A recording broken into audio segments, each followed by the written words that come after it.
Сегодня Туркменистан отмечает День поминовения. В столице страны Ашхабаде прошла церемония возложения венков к мемориальному комплексу «Народная память». В мероприятии принял участие президент страны Сердар Бердымухамедов. Эта дата установлена в память о двух трагических событиях. Страна вспоминает жертв разрушительного землетрясения 1948 года и чтит воинов, павших в сражениях за родину. Землетрясение в Ашхабаде произошло в ночь на 6 октября 1948 года. Его магнитуда составила 7,3 балла по шкале Рихтера. Подземные толчки длились около 10 секунд, но вызвали катастрофические разрушения. Стихия разрушила кирпичные здания, бетонные конструкции и уничтожила около 40 поселений. Первоначально сообщалось о 10 тысячах погибших, но позднее цифры были пересмотрены. Официальные данные, обнародованные в 1988 году, свидетельствуют, число жертв достигло 110 тысяч человек. Это составило примерно 10% населения Туркменистана того времени.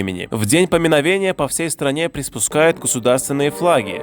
В мечетях и церквях проходят памятные службы. Многие жители посещают могилы погибших и молятся за пострадавших. Центральным событием дня стало возложение венков к мемориальному комплексу «Народная память». Этот комплекс был открыт в 2014 году в Ашхабаде и посвящен жертвам землетрясения 1948 года, а также павшим в сражениях. На церемонии присутствовали члены правительства, руководители парламента, дипломаты, представители общественности и студенты. После официальной части граждане продолжили возложение цветов к памятникам. Город Ашхабад был закрыт для посещения в течение примерно 5 лет, пока шли работы по восстановлению. За это время столица была практически отстроена заново. Сегодняшний Туркменистан – независимое государство, обладающее статусом постоянного нейтралитета, признанным ООН. Страна становится объектом внимания международных туристов. В 2019 году ее посетили около 14,5 тысяч человек. Ашхабад, полностью восстановленный после трагедии, сейчас известен как город с рекордным количеством беломраморных зданий. Их число достигает 543, что является мировым достижением. Память о трагических событиях октября 1948 года остается важной частью национального самосознания Туркменистана. Ежегодные поминальные церемонии свидетельствуют о том, что жертвы землетрясений и павшие защитники Родины не забыты.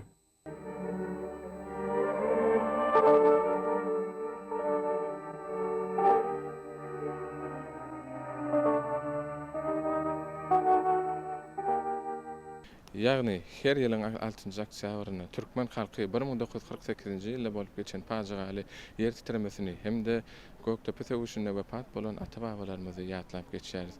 Ýagny şuň hem biz halk hakydasy adyna ýadygärlikler toplumyna gül goýmana jemlendik. Şol pursatdan peýdalanyp türkmen halkynyň milli lideri, gahrman arkadagly gahrman serdarymyzy, ata-babalarymyzy hemde taryhymyzy ýatlamagy mümkinçilik berýändigine sag bolsun aýdýaryn. Goýolaryň janlary sag bolsun, alyp barýan işleri, rowaşlyklara beslensin.